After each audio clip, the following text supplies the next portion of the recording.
สบายดีทุกคนมื้อนี้ได้มาที่เขาซอยหมู่เพื่อนในวันเสาร์วันอาทิตย์เป็นมื้อพักราชการซึ่งแม่นท้ายอาทิตย์ที่4ของเดือนเมษาหรือว่าเดือนที่4ปี2025ก็เห็นว่าทุกคนก็เอาใจใส่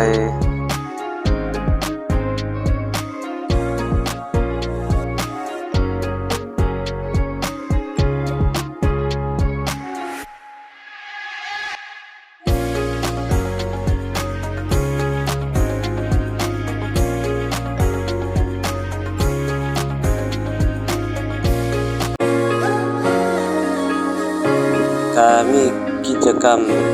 ที่เขามาแซงในช่วงนี้เห็นว่าพ่อแม่พี่น้องมีหลายครอบครัวก็เอาใจใส่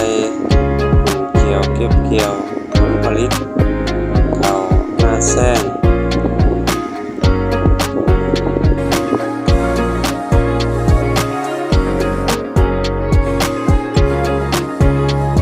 กิจกรรมที่ชาวไร่ชาวนาได้พากันเฮ็ดมาในทุกปี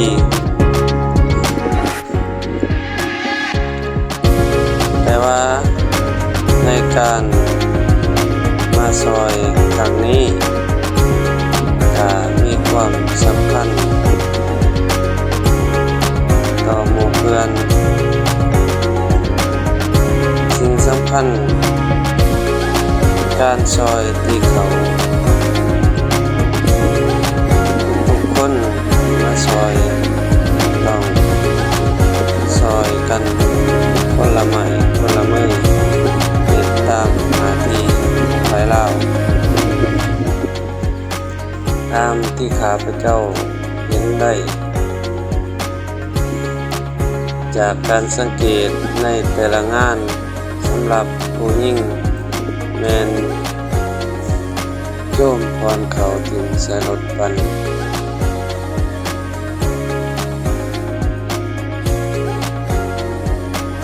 ส่วน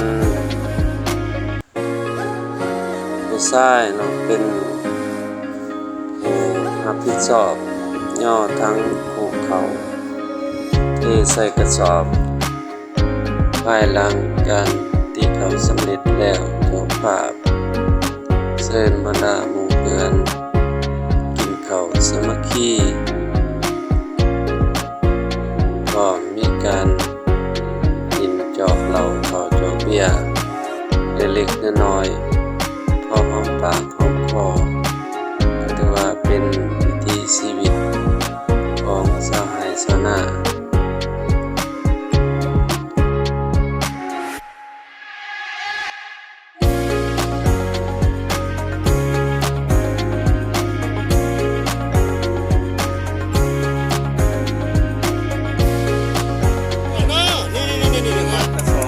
รถเป็นยังไงนี่